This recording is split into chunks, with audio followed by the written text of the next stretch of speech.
mati, þessi gæti hafa orðið ansi stór.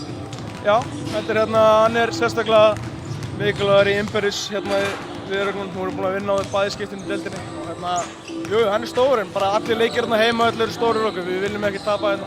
Þannig að fyrst og fremst vorum við hugsa að verja við okkar hérna og svo erum við alveg með það eru 10 leikir eftir og svona, þú veist, nánast 10 leikir einhvern veginn í deildinni, þannig að við erum alveg með að þessi sigur, jú, það merkir eitthvað en það þýðir ekki neitt við fyrir að misstígum okkar á sunnudaginn þegar við hérna austan, þannig að við erum bara rólegir eins og en við erum sáttir með sigurinn. Það voru smá jól í sóknarleiknum kannski en má ekki segja að vörnin hafi svolítið verið aðalmunurinn á liðunum í kvöld. Jú, þetta var allir þannig, við erum ekki búin að ná að æfa alveg nógu vel sem lið þótt að sem einstaklingar séum við ágætu standi. Þannig að við vissum að við vildum gera þetta ljóta leik og vörnin þurfti að standa og svo þurfti bara að koma þessi stuttu 3-4 mínútna sóknar performance sem gerðist.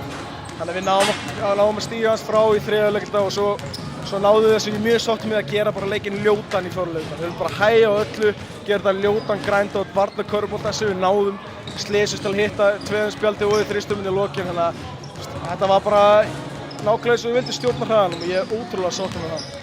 En það eins og þú segir, við viljum halda ykkur á jörðinni en alltaf gott kannski að byrja þetta tímabil eftir áramót á sigri.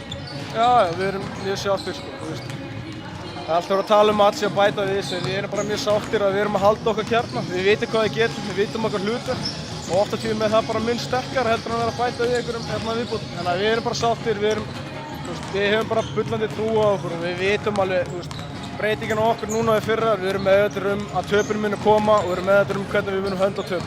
Við erum ekki eitthvað hæplið lengur, við erum bara að koma okkur frá því og leiðum við bara að ná því.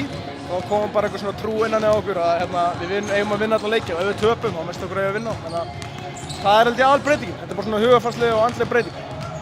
Það er ekkert lengra vinur minn.